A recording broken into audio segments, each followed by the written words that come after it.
PMax is what's substituting what used to be smart shopping. The main thing that we recommend right now is instead of creating a PMax campaign from zero is upgrading your smart shopping into PMax, because that smart shopping campaign has all the history. The more historical data you have is the better. Don't get desperate right away. I always say Google's like a barge. Once it's going the right direction, it will take 4+ weeks to find its legs. You keep moving things on it, it's not gonna work. Let machine learning actually, test out. Don't just go full on performance max. The main thing is to test first and make sure that it's not set and forget. Creative is still king in advertising. Yeah, we can do all the media buying, we can set up everything, but if your creative is terrible, you're not gonna do well.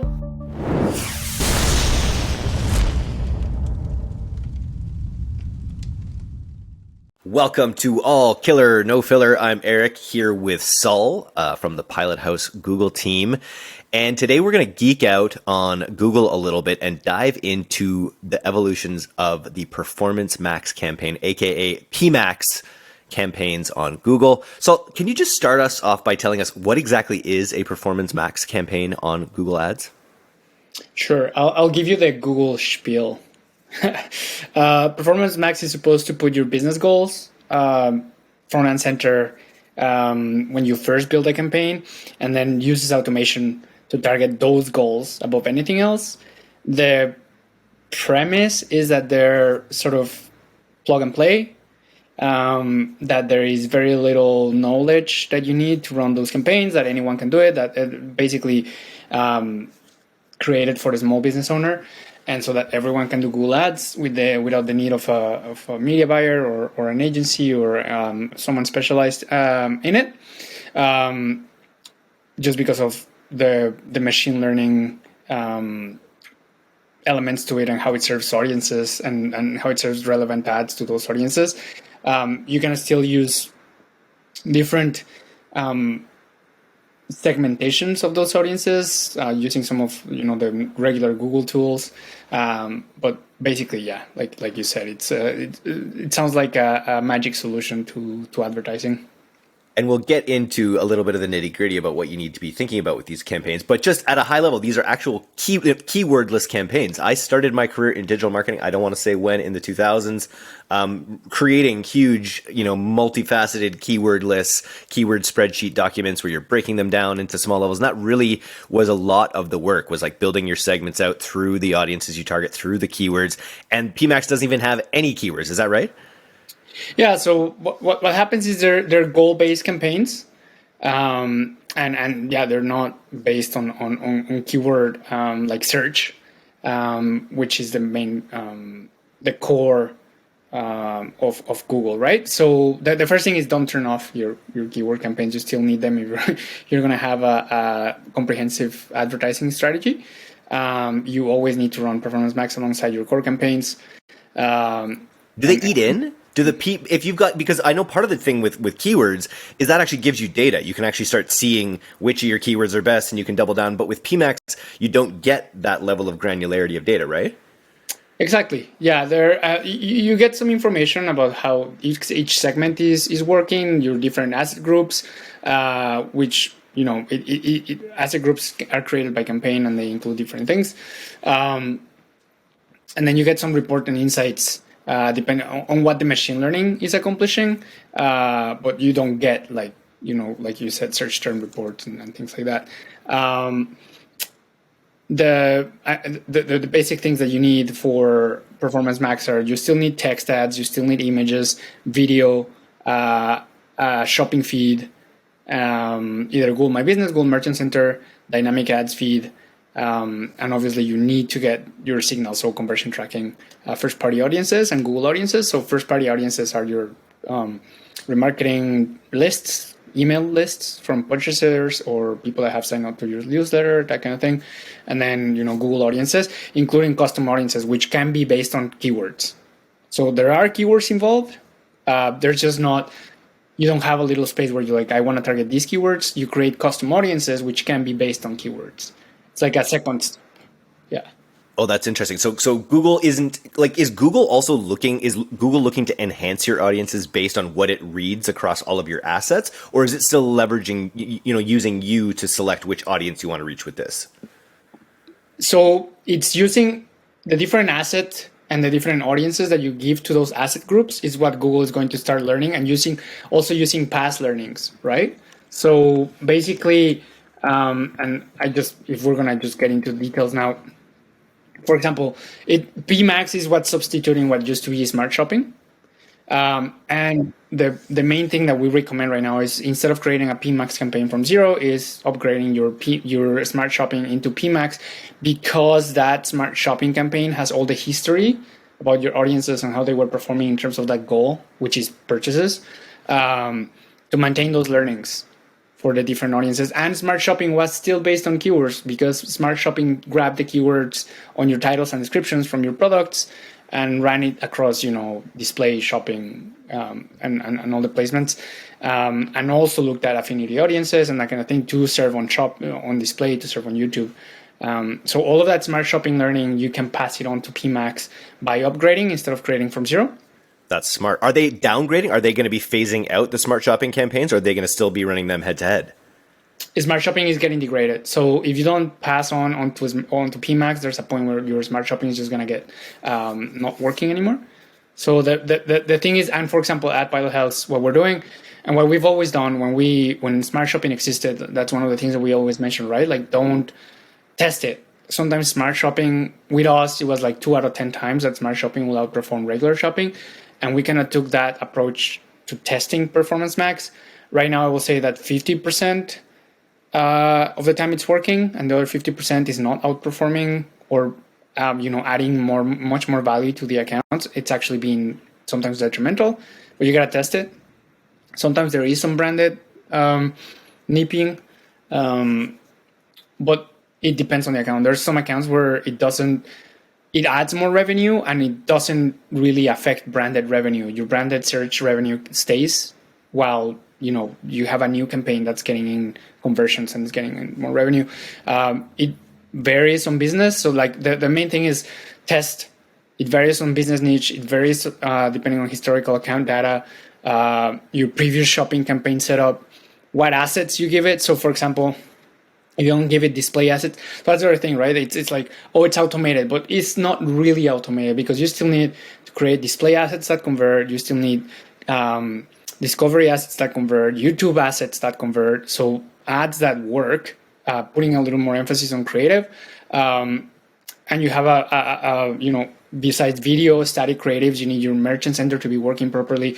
So it looks like a plug and play kind of thing, but once you actually want it to work properly, there's quite a bit of work in the background that has to be done well for them to actually get purchases and not just be, sort of a money drain for small business owners. Makes sense. So your job is safe for the time being, is what you're saying. For now, it seems like that. That's great. Nice. So what else do you need to do? So obviously you need, I think that's a really smart point, that you just obviously need to have these creatives that work, built into the arsenal that PMax can deploy to drive your goals. What else do you want to do to help spoon feed Performance Max to get the best results? So there's a few things that you can still do. Like I said, the smart shopping, transitioning from smart shopping to PMax just by upgrading, that means that the more historical data you have, is the better. So don't get desperate right away. Any algorithmic bidding in Google, I always say Google's like a barge. Once it's going the right direction, it will plow there, but it will take a while to gather speed and go there. It will take 4+ weeks to find its legs. You do have to be patient. If you keep moving things on it, it's not going to work. And especially if the campaigns are new, it's too early, not sufficient data, it's algorithmic bidding, there's too many assets, different segments in audiences that you need to let the machine learning actually, test out. Standard shopping has to be running at the same time, and you can run them in tandem so that you have both possibilities. Segment your products properly, segment out your asset groups. So asset groups and listing groups, segment them out well based on your product type. So make sure that your creative, ad copy, and audience signals are as relevant as possible to the product that you've segmented out. So like let's say, for example, sporting goods store, You have an asset group for baseball bats, separate one for tennis rackets, one for soccer balls, that kind of stuff. And have creative for each one of those segments and asset groups. It sounds like the same principles of SEM advertising back when I was doing it in the 2000s, where you really just want to, whether it's keyword groupings in your ad groups or asset groupings with your listings, you want to spoon feed just highly relevant stuff, because the machine is smart, but it's not going to put together this level of multiple things into something that makes sense. It still needs it, like you need to still make the framework for the machine to learn and work within that framework, right? And then if we were talking about creatives, then also when you set up a Performance Max campaign, you give it the audience signals that you wanted to use. So use combinations of it, test again. So that's why I said it looks very simple from the top out, and when Google says like this is super easy, but then you need to test different combinations like customer match list, broad retargeting list, narrow retargeting lists, custom audiences using converting search terms. So we go back to that, what I was just talking about. It doesn't forget about search. It's still Google. It's still based on search, but you have to create a custom intent audience based on those search terms. Highest index in market audience, those kind of things. I just think, and you talk about Google like a barge gaining momentum. The hope with a PMax campaign is that this is an ad unit that's going to last. This is something Google wants to invest in, and so the longer you have your PMax marketing campaigns running, the stronger they should become over time, and you should get better and better at producing the kinds of campaigns that PMax really does well with too, right? Exactly. So once, like we're already, like I said, we're testing it with all of our clients. Some of them are getting better results than others. It's also important to look at, look at analytics and see how much retargeting versus prospecting your Performance Max campaign is having to align with your clients' KPIs. Some of them are, creeping into a lot of retargeting. So it depends on that as well, because obviously how many audience signals and what audience signals you're giving it to, it's going to lean sometimes on retargeting. And that still helps. Like it learns who your ideal customer is for the prospecting side, but you just got to keep an eye on it. And you're going to still weigh your bids heavily on new customer if that is what you want from as a KPI for your client. Like I said, it's really important to test right now. And like you said, right now we're what budgets developing. That's what I want to ask is if you've got a campaign that's running, should your PMax campaigns be some percentage of what you're spending on your traditional keywords campaigns? Like how do you say 4 weeks and it takes time to find its legs? What sort of budget? How do you gauge budget for PMax campaigns? Like I said, it really depends on your advertiser, their niche, how risk adverse they are. I would say instead of taking budget from what you're currently running, add at least another 20% to your budget to test out Performance Max for yourself, and then see how that goes against everything else that you have running. It's important that you test it. Like that's, and I'm gonna say test because like I said, it's not blanket. It's not going to work with everyone. Every Google rep right now is going to blindly recommend PMax, but they also blindly recommended Smart Shopping, and it didn't work like they said it will work.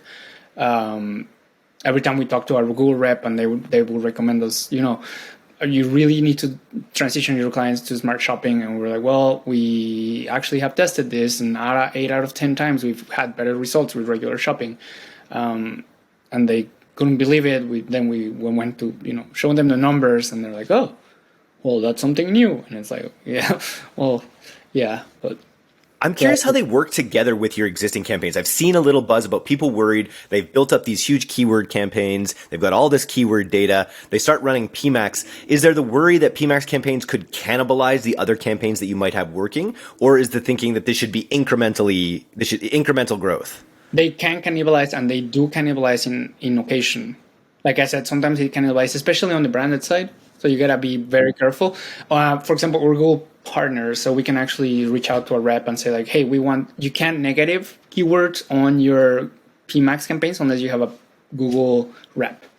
So we can actually go up to our Google rep and be like, no, we want to negative this kind of stuff. 100%. We don't want our PMax campaign to come up for it. Obviously, the thing is that the PMax campaign is not going to learn as much because branded does help the campaign learn, but it does ad revenue, as long as what you're like cannibalizing on branded especially is not more than what you're winning in terms of overall revenue from PMax, you shouldn't worry about it. But also it won't kill your search campaigns. You should run them in tandem, and then and don't just set up the campaign and leave it, right? That's again goes back to that job security thing. Constantly split testing, combinations of creative, audience signals, just to provide Google as much as possible to find your ideal converter. So basically, go ahead. Sorry. I was just saying, do we have any campaigns where PMax is actually outperforming in terms of, because Performance Max, it should be maximum performance. It should be maximum ROAS. Are we actually seeing any instances where PMax is outperforming the keyword campaigns to the point where you would consider adding more budget to PMax? We've had a couple PMax campaigns that have been really taking off after 4 or 5 weeks lately. We have a liquor client that it just recently, like the overall account is at 2.6 return on ad spend, and the PMax campaign started performing at 4.6 over the last couple of weeks. So that one for sure. PMax also really helps on those kind of clients like liquor, because liquor is a little more restricted in terms of what you can target, right? You can't really retarget that much. There's not many targeting options. PMax kind of helps you with that. So it's a great for liquor clients, PMax is a good opportunity for sure. Love it.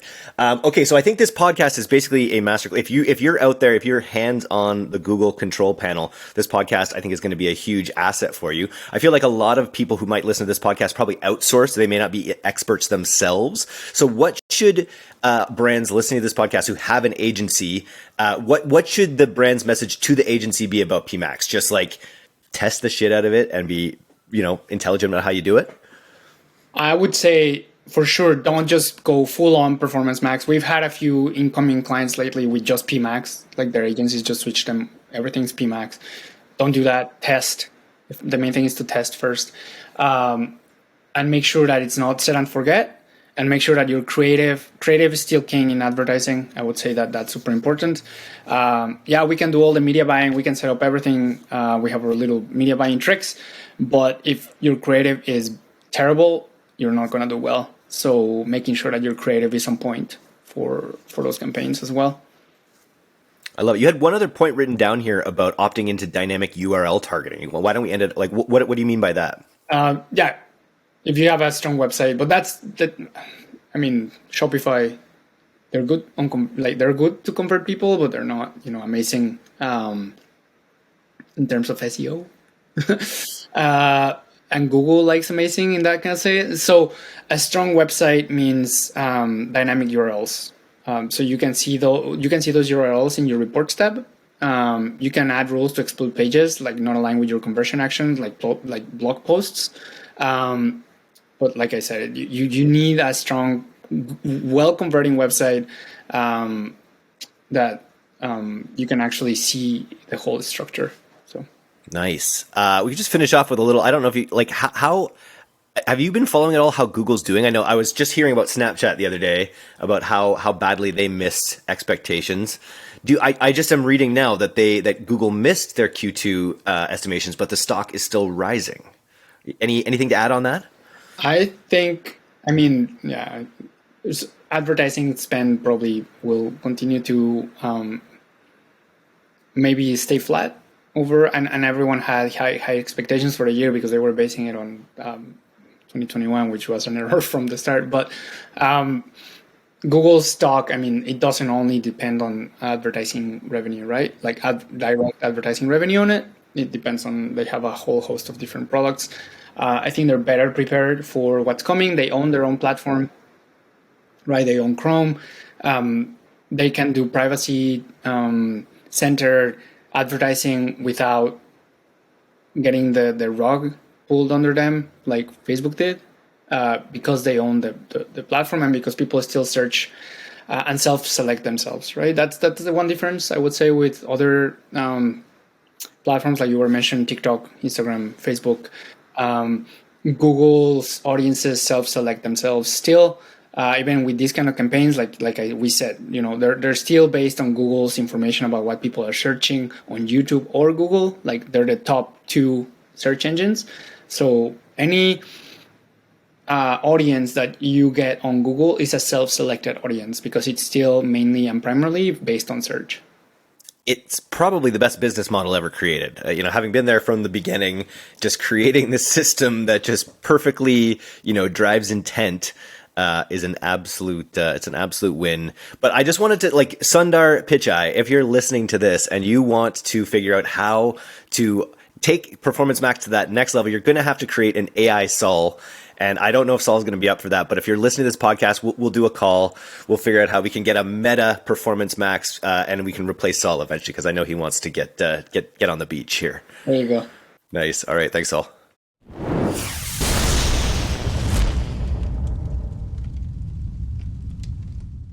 Thanks for listening to today's episode. If you're not getting the D2C newsletter, you can subscribe for free at directtoconsumer.co. And if you want to learn more about Pilothouse's all-killer, no-filler services, take off to pilothouse.co. I'm Eric Dick, and this has been the D2C Podcast. We'll see you next time.